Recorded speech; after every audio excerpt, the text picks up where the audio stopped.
There's a look at the German ice dancers, Kathi Winkler and Renee Losa, in some unusual techno costumes. Now, these may not be your traditional outfits, but costumes do make a huge impact on how you remember skaters. For more on that, here's Nancy. Do you remember the first skating outfit you fell in love with, the one that you thought, that's what I want to be when I grow up? Maybe it was Dorothy Hamill's pink dress in 1976, or the champagne-colored Vera Wang that I wore for the 1994 Olympics.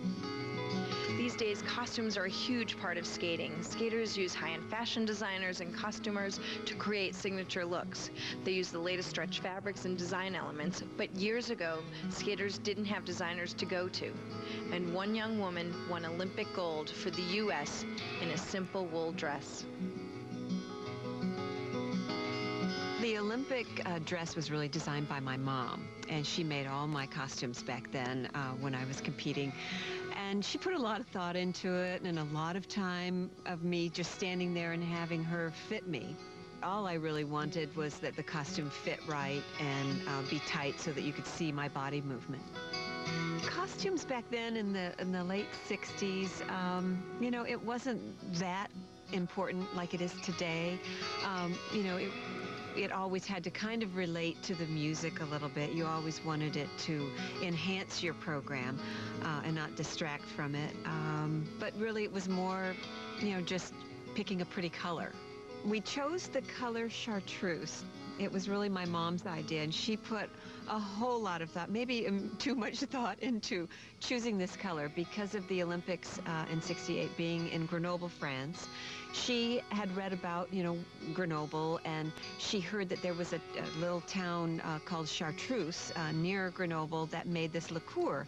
And she thought if I wore that color that it would endear me to the French people.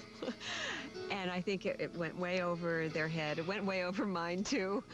But the green color did come in handy because of my Irish heritage. It did bring me good luck.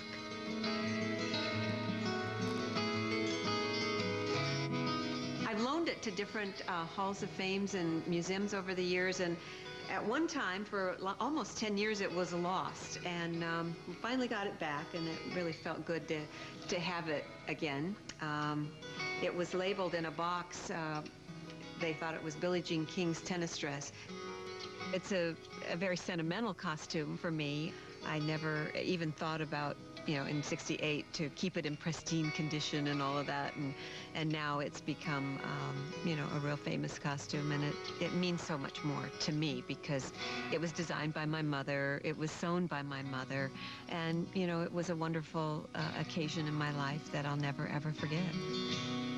Peggy, some of today's skaters will pay $5,000 and more for their costumes. Do you remember what your mother paid to make your costume? Well, my costume was very inexpensive because we had a budget to think about. We didn't have the choice of designers or anything. And my mother made my costume for about $20. It was very simple, and I remember spending hours standing there getting stuck with pins because she taught herself how to sew. Wow. So it was a very interesting costume.